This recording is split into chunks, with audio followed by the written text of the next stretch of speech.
The last voice on Channel 13.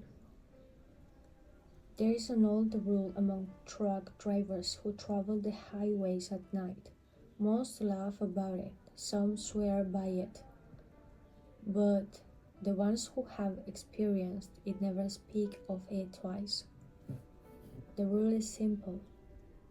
If your radio switches to Channel 13 by itself, do not answer the voice. Nobody knows where the story began. Some say it started in the 1970s. Others claim it goes back much further. But every version ends the same way. The driver hears a voice. The voice asks for help. And if the driver responds, they disappear. Nathan Cole had spent 15 years driving long-haul roads across the country. He'd heard every ghost story imaginable. Phantom hitchhikers, haunted gas stations, ghost lights floating over empty roads. He never believed any of them. Roads were lonely places. Lonely people invented stories. That was all. One rainy October night, Nathan was driving through the remote stretch of highway known as Devil's Crossing. The nearest town was over 50 miles away. The rain hammered against his windshield. Thunder rolled across the dark hills. The road ahead looked endless. Nathan adjusted the radio. Static crackled the speakers. Then suddenly, click. The radio changed channels by itself. Channel 13. Nathan frowned. He hadn't touched anything. The speakers hissed with static. Then a voice emerged. A woman, weak, distant, terrified. "Can anybody hear me?" Nathan glanced at the radio. The transmission sounded unusually clear. Almost too clear.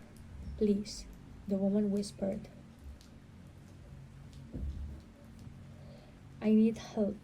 Nathan checked his mirrors. Nothing but darkness. The voice continued. "My car crashed." Static crackled. "I can't move." Nathan shook his head. Probably someone using an emergency radio. Maybe a stranded driver. He reached for the microphone. Then he remembered something. Years earlier, another trucker had told him about Channel 13. If it changed by itself, don't answer. Nathan laughed at the memory. A stupid ghost story. Nothing more. He grabbed the microphone. "Yeah, I hear you. What's your location?" Silence. Then relief flooded the woman's voice. "Oh, thank God." For a moment, Nathan felt reassured. Then she asked a strange question. "Are you alone?" Nathan hesitated. "Yeah." The woman began crying, softly at first, then harder, almost hysterically. "That's good," she whispered. Nathan frowned. "Good?" The crying stopped instantly. The voice became calm, far too calm, because now there's room. The transmission died. Static filled the cab. Nathan stared at the radio. A chill crawled up his spine. The conversation had felt wrong, very wrong. He switched channels. Country music returned. Normal, comforting. Nathan exhaled. Just a prank. A sick joke. Nothing else. Then he noticed something in his side mirror. A woman standing on the shoulder of the road. Nathan nearly slammed the brakes. The figure stood motionless in the rain. Long dark hair covered her face. White clothing clung to her body. She appeared swagged. Nathan slowed. The woman raised an arm, as though asking for help. His stomach tightened. Could it be the woman from the radio? The responsible thing would be stopping. Yet every instinct screamed at him to keep driving, so he did. The woman disappeared behind him. Nathan felt relieved, until the radio clicked again, channel 13, static. Then, why didn't you stop? Nathan's hands tightened around the steering wheel. The voice sounded closer now, much closer, as though the speaker sat directly behind him. Who is this? He demanded. No answer, only breathing, slow, wet breathing. Ethan turned up the cabin lights and looked into the sleeper compartment behind his seat. Empty. The voice whispered, "You left me there." The radio shut off. Darkness filled the cab. Every electric display died simultaneously. Engine, GPS, dashboard lights, everything. Only the truck itself continued moving. Then he heard another sound, a soft scarp. From behind him, inside the cab, Nathan froze. The scarp came again, closer. Something shifting across the floor, slowly, deliberately. Nathan refused to look. His eyes remained locked on the road. The sound stopped. Then a woman's voice spoke directly beside his ear. Not through the radio, not through a speaker, beside his ear. "I found room." Nathan screamed. He spun toward the passenger seat. Nobody was there. The seat was empty. The voice laughed, a low, horrible laugh, coming from everywhere at once. The dashboard suddenly lit up again. The radio blared to life. Every channel played the same message, a recording of Nathan's own voice. "Yeah, I hear you. What's your location?" Over and over.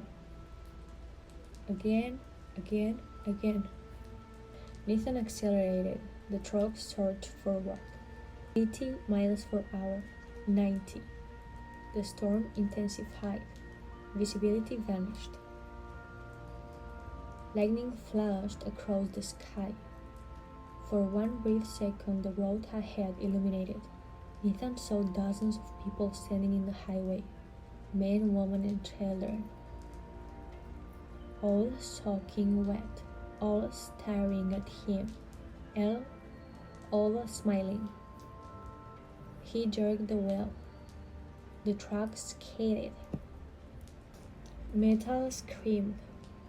The world flipped sideways. Glass exploded. Darkness swallowed everything. The wreck was discovered 2 days later. Rescue crews found Nathan's truck overturned in a ditch. The cab was crushed, the cargo destroyed, but Nathan was missing.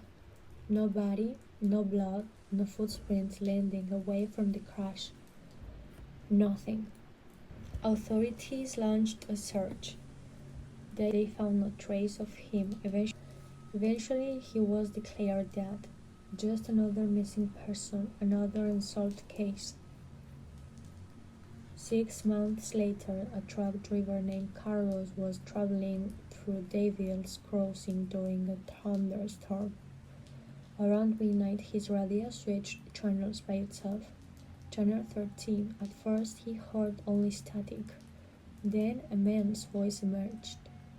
Weak, distant, terrified. "Can anybody hear me?" Carlos adjusted the volume. The voice continued. "My truck crushed." Static crackled. "I can't move." Carlos felt uneasy. The transmission sounded strangely clear. almost as if the speaker sat nearby. Then the man spoke again. "Please help me." Hallrose reached for the microphone. Before he could answer, he noticed something. The voice sounded familiar, very familiar. He had seen Nathan's Cole's missing person poster months earlier. The same voice, the same accent, the same man. Hallrose immediately switched off the radio. The voice continued anyway.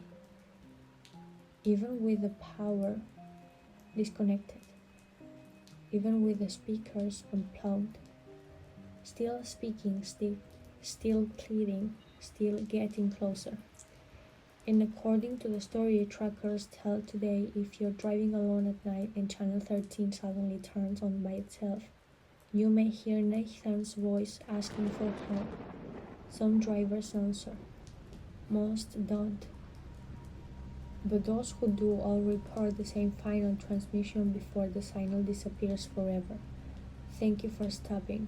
And after that, nobody ever hears from them again.